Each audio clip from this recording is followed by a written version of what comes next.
Good morning, students. Today we are going to start the calculation of mode. Mode is the value in the series that occurs the maximum number of times. It is denoted by Z. A series can have one mode, that is, it can be unimodal, it can have two modes, or it is bimodal, or it can have many modes and be multimodal. First of all, let us now do the calculation of mode in different series: individual series, discrete series and continuous series.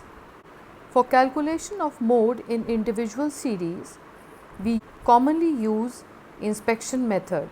That is, we count the number of times an item has occurred in a series. An example of inspection method: we need to find out the mode of the following marks obtained by 10 students in a class: 8, 7, 6, 3, 6, 5, 6, 4 and 8, 4. First of all, we arrange the series in an ascending order, and then we realize that 6 has occurred in the series the maximum number of times, that is 3 times. So 6 will be the mode in this series. Now we come towards the calculation of mode in discrete series. Calculation of mode in discrete series is done using two methods: either inspection method, the one that we have discussed earlier. In inspection method in discrete series, all we need to do is we arrange the data in ascending or descending order, and then we locate the highest frequency, and the value in front of that frequency will be the mode. The second method that we use in the discrete series is the grouping method. Number 3, through a relationship between mean and median. As you already know that in discrete series, frequency is also given. In this example, the different values of x are 15, 16, 17, 18, 19, 20, 21, 22, 23 and 24, already arranged in an ascending order. When we see their frequencies, we notice that 22 has the maximum frequency, that is 5. So in this example, through inspection method, we find that 22, which occurs the maximum number of times, that is 5 times, is the modal value. There is also a formula known as empirical formula to calculate mode when median and mean are given to us. Let us take an example. Marks obtained by biotech students, we have to find out the mode. Now we first arrange the values in the ascending order. Since each value occurs once, there is no mode or the modal value, so we will use the empirical formula. In this case, first of all, we find out the mean. The formula is sigma x upon n. We add up all the values, we get 455. We divide it by number of values n, that is 20, and we get 22.75. The value of median we calculate as the size of n plus 1 upon 2th item. N in this case is 20. 20 plus 1 is 21 upon 2. It comes to 10.5. So 10.5 means the 10th and the 11th value we will take and we will divide it by 2. So the 10th value in this case is 23 and the 11th value is 25. So 23 plus 25 is 48 divided by 2, that comes to 24. So 24 is the median, 22.75 is the mean. So 3 into 24 minus 2 into 22.75, and that will be the value of mode. When we see that the values in the series are in a haphazard manner, or there is a likability of more than one mode in the series, then we use another method known as grouping method. In the grouping method, we follow 3 steps. First, we prepare the grouping table, then we prepare the analysis table, and then we use a formula to find out mode.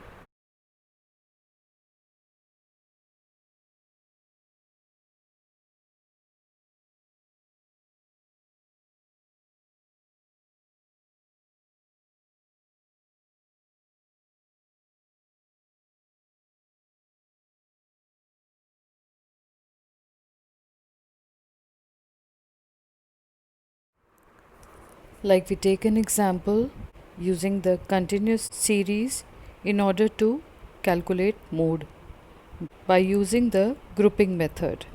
In the example, the values of x are 0 to 4, 5 to 9, 10 to 14, 15 to 19, 20 to 24, 25 to 29, and 30 to 34. Frequencies are 3, 11, 21, 33, 32, 17, and 9. First of all, we should understand when inclusive series are given to us and we need to calculate mode, we should convert them into exclusive series for the simple reason that only in the exclusive series can we locate the mode graphically. So how do we convert inclusive series to exclusive series? We take the difference between the upper limit of one class and the lower limit of the next class, which in this case is 1. We divide it by 2, so we get 0.5. We add this value to the upper limit of all the classes and we deduct this value from the lower limits of all the classes. This inclusive series after converting to exclusive series will look like this: minus 0.5 to 4.5, 4.5 to 9.5, 9.5 to 14.5, 14.5 to 19.5, 19.5 to 24.5, 24.5 to 29.5, and 29.5 to 34.5. Now, when we use the grouping method, remember we are first going to make the grouping table. The first column, which is the frequencies, is as it is written in front of x. From the second column, we start making the pairs of 2 starting from the first frequency and we write the total in front of them, like the total of 3 and 11 is 14, the total of 21 and 33 is 54, the total of 32 and 17 is 48. We leave 9 aside because we cannot form a pair. In the third column, we leave the first frequency, that is 3, and we add up 11 and 21 getting 32. 33 plus 32 is 65 and 17 plus 9 is 26. In the fourth column, we make groups of 3s. So we add 3, 11 and 21 and we get 35. We add 33, 32 and 17 and we get 62. Now coming to the fifth column, we leave the first frequency, that is 3, and make the groups of 3 and add them. 11 plus 21 plus 33, that comes to 65. 32 plus 17 plus 9 comes to 58. In the last column, we leave the first 2 frequencies and form the group of 3 and add them. 21 plus 33 plus 32, it comes to 86. So now we've already made a grouping table which has 6 columns. Now we need to make the analysis table. We are going to write all the values of x vertically and all the column numbers horizontally. Now before making the analysis table, we need to mark the highest frequency in the grouping table in each column. In the first column, the highest frequency was 33. We have marked it as F1, and because by inspection method this value appears to be the highest, value, and so the modal class appears to be 14.5 to 19.5. Now in the second column, the highest frequency is 54. It is the addition of two frequencies 21 and 33, which pertain to the class interval 9.5 to 14.5 and 14.5 to 19.5. So remember students that when we mark the highest frequency in the columns second, third, fourth, fifth and sixth, we should remember that in the second column we are adding two frequencies, so the highest frequency is pertaining to two class intervals, which in this case, when the highest frequency is 54, the two class intervals are 9.5 to 14.5 and 14.5 to 19.5. The third column, the highest frequency is 65, which pertains to two class intervals 14.5 to 19.5 and 19.5 to 24.5, and so on. We mark the highest frequency in all the columns, remembering one thing, that the highest frequency is the total of three frequencies pertaining to three class intervals. So in the analysis table, what are we going to do? We are going to mark, like we've marked a cross in front of that class interval in a column which had the highest frequency. For example, in the first column, the highest frequency was 33, which belonged to the class interval 14.5 to 19.5. So we've marked a cross here. In the second column, as I told you, the highest frequency belonged to two class intervals. So we've marked a cross in front of 9.5 to 14.5 and 14.5 to 19.5. The third column also, the highest frequency being 65 is a total of two frequencies belonging to the class interval 14.5 to 19.5 and 19.5 to 24.5. The fourth column, the highest frequency, which was 82, belonged to three class intervals, that is 14.5 to 19.5, 19.5 to 24.5 and 24.5 to 29.5. The same we are going to do. We are going to mark the highest frequency in the fifth column, which is 65. This highest frequency pertains to three class intervals 9.5 to 14.5, 14.5 to 19.5 and 19.5 to 24.5. And in the last column, the sixth column, the highest frequency, that is 86, belongs to three class intervals 9.5 to 14.5, 14.5 to 19.5 and 19.5 to 24.5. So once we have marked the highest frequencies in individual columns, now we are going to add how many times the value has been the highest frequency for a given class interval.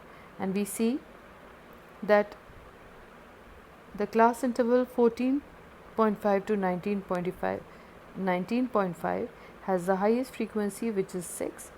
So this class interval is going to be our modal class, and when we have located the modal class, we are going to use the formula Z is equal to L1 plus D1 upon D1 plus D2 into I, where D1 stands for F1 minus F0 and D2 stands for F1 minus F2.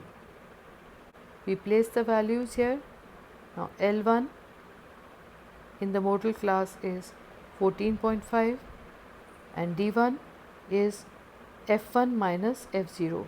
As we have already marked, the frequency of the modal class 33 is F1 minus F0, that is 21. So F1 minus F0, which is denoted by D1, is 11, D1 is 12, D2 is 1. When we place these values, we get 14.5 plus 12 upon 12 plus 1 into 5, which comes to 19.12. So the exact value of the mode, or the mode in this case, will be 19.12. So in the class interval 14.5 to 19.5, the mode lies at 19.12.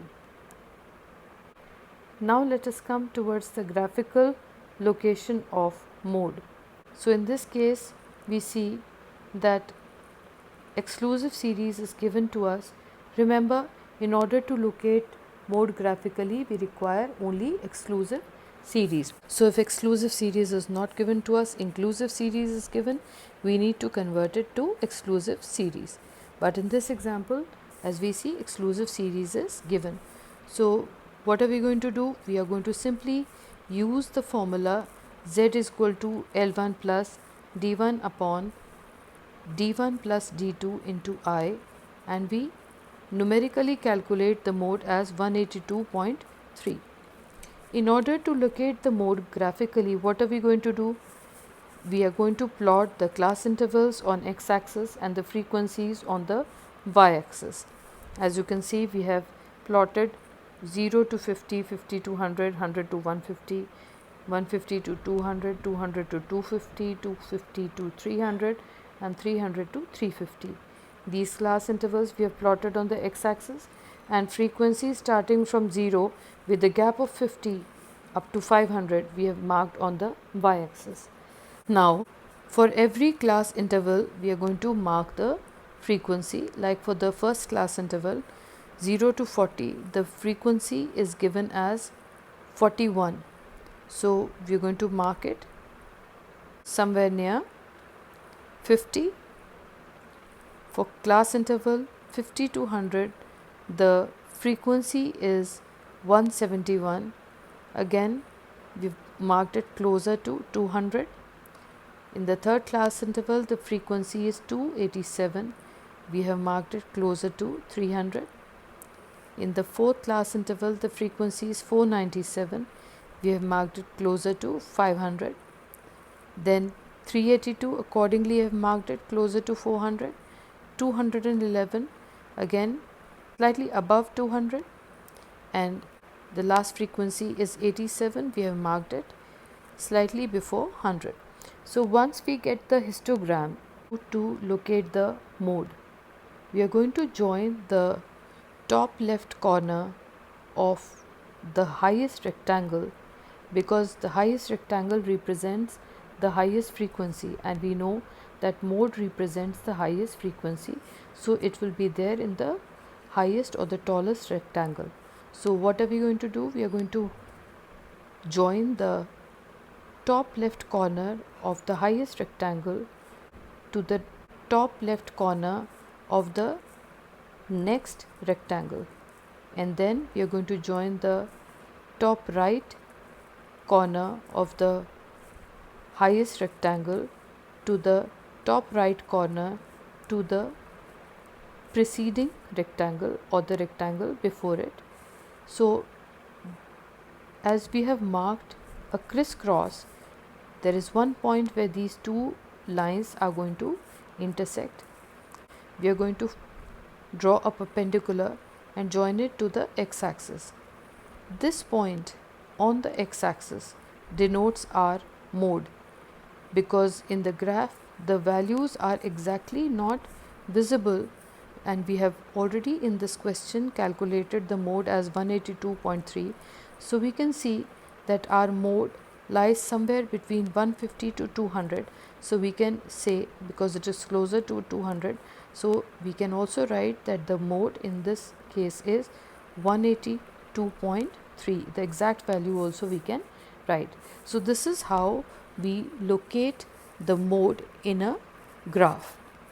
That is all for today, children. Have a nice day.